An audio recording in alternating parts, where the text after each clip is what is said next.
योद्धाओं के रथ पर विराजमान थे यह भगवान। तो आइए जानते हैं। उससे पहले हमारे चैनल को सब्सक्राइब कर दें और बेल आइकन को दबाना ना भूलें। महाभारत एक ऐसी धर्म गाथा जिसमें अत्यंत शक्तिशाली देवपुत्र योद्धाओं ने जन्म लिया, जिनके पास ऐसे अस्त्रों का ज्ञान था जिसे प्राप्त करना किसी मायावी असुर के बस में नहीं था। ऐसी भयानक शक्ति एक साथ अगर पूरे ब्रह्मांड में छोड़ दी जाती तो शायद पूरी सृष्टि का विध्वंस हो जाता, परंतु यह होना असंभव था, क्योंकि ऐसा मनुष्य, एक ऐसा योद्धा या फिर भगवान जिनके कारण ऐसा होना असंभव था। हम बात कर रहे हैं द्वारिका नगरी सेना के मायावी रचयिता श्री कृष्ण की, जिनके समक्ष कोई भी अस्त्र, कोई शस्त्र, समग्र विश्व को राख करने वाला ब्रह्मास्त्र भी विफल था। जिन्होंने लाख हाथियों का बल रखने वाले कंस को कुछ ही क्षण में मृत्यु के घाट उतार दिया। उन्होंने कई मायावी असुरों का वध किया, परंतु इतनी शक्ति होने के बावजूद भी श्री कृष्ण इन योद्धाओं को उनके रथ के कारण क्षति नहीं पहुंचा सकते थे। आखिर कौन थे वे योद्धा जिनके अग्नि समान रथ के कारण श्री कृष्ण उन्हें अपने सुदर्शन चक्र से भी क्षति नहीं पहुंचा सकते थे? हम बात कर रहे हैं भीष्म की। इनके रथ में इतना बल था कि जिन्हें किसी भी प्रकार से नष्ट नहीं किया जा सकता था। उनके रथ में इतनी शक्ति थी, यदि भीष्म अपने रथ से नीचे उतरकर समर्पण नहीं करते तो उनकी मृत्यु अनिश्चित थी। उनके रथ में 6 प्रकार के अश्व थे, जिनकी शक्ति का अंदाजा हम इसी से लगा सकते हैं कि जब वे अश्व चलते थे तो धरती हिलने लगती थी। जिनके अश्व की मात्र एक टक्कर से बड़ा हाथी गिर जाता था। उनको यह रथ उनके पिता ने वरदान स्वरूप दिया था। जब महाभारत युद्ध हो रहा था तब भीष्म ने अकेले ही पांडवों की आधी सेना का विध्वंस कर दिया था। तब पांडवों ने पितामह भीष्म के समक्ष कुंजकहा व्यूह खड़ा कर दिया था, यानी हाथियों से निर्मित चक्रव्यूह। तो पितामह भीष्म ने किसी अस्त्र के बिना प्रयोग करे उस व्यूह को तोड़ा था। तब पांडवों ने श्री कृष्ण से पूछा कि हे माधव, बिना किसी अस्त्र के पितामह भीष्म ने यह व्यूह किस प्रकार तोड़ा?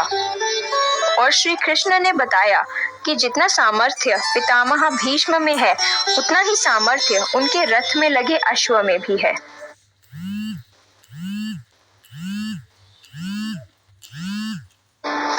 रथ में लगे उनके एक अश्व 22 हाथियों के बराबर है। वे अकेले ही समग्र सेना का सामर्थ्य रखते हैं। तभी पांडव कहते हैं, परंतु माधव, ऐसे तो हम पितामह भीष्म को अपने किसी भी व्यूह से नहीं रोक सकते।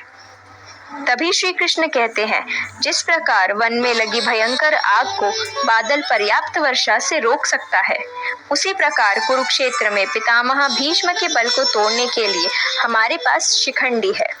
जब शिखंडी रणभूमि में पितामह के सामने होंगे तब अवश्य ही पितामह को शस्त्र का त्याग करना पड़ेगा। इनके कारण ही पितामह की मृत्यु होगी।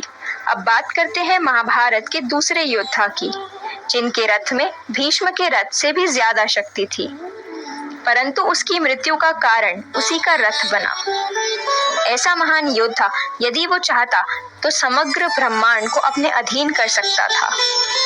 जिसने अर्जुन जैसे महाशक्तिशाली योद्धा और महादेव से युद्ध किया था, उसने उसे भी भयभीत कर दिया हो, जिसके आगमन से कुरुक्षेत्र में मायावी शक्तियों का नाश हो गया।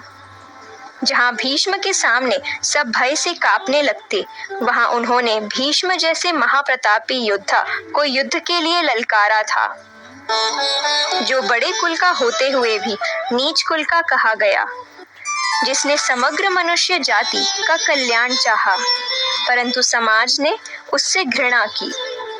हम बात कर रहे हैं अत्यंत शक्तिशाली, अग्नि समान तेजस्वी सूर्यपुत्र कर्ण की। कर्ण के पास कई दिव्यास्त्र थे, जिससे उन्हें विश्व की कोई भी ताकत नहीं मार सकती थी। उनके पास कवच, कुंडल और रथ ऐसे थे जिससे कोई दिव्यास्त्र उनको क्षति नहीं पहुंचा सकता था। जब महाभारत होने वाली थी तब श्री कृष्ण ने इंद्र से कहकर कर्ण से कवच, कुंडल उतरवा लिए थे। तभी वहां सूर्य देवता प्रकट होते हैं और सूर्यदेव कहते हैं, यह बहुत बड़ा अन्याय है वासुदेव। तभी श्री कृष्ण कहते हैं, हर कर्तव्य के पीछे एक कारण होता है, परंतु आज आपका कर्तव्य है अपने पुत्र को युद्ध से पहले हर पिता की तरह भेंट करे। तब सूर्य भगवान कर्ण को अपना दिव्य रथ प्रदान करते हैं, जो युद्ध के दूसरे पहर तक अत्यंत शक्तिशाली रहेगा, परंतु दूसरे पहर के बाद उसकी शक्ति विलुप्त हो जाएगी। इसी कारण से कर्ण की मृत्यु युद्ध के दूसरे पहर में हुई थी।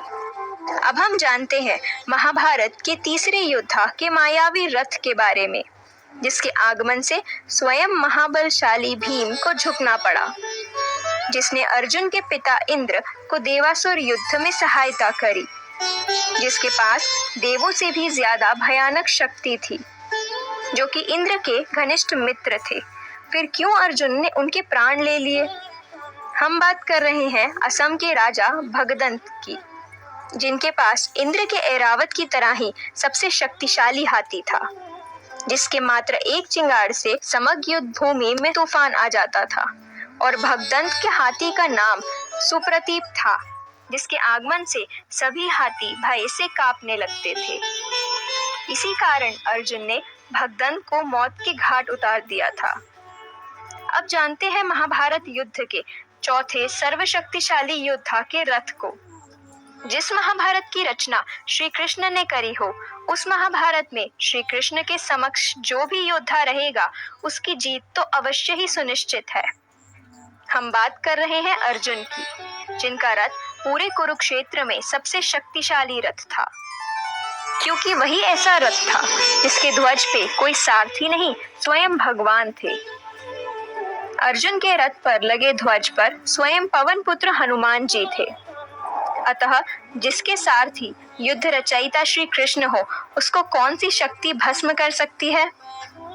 ये थे हमारे महाभारत के सर्वशक्तिशाली योद्धाओं के रथ।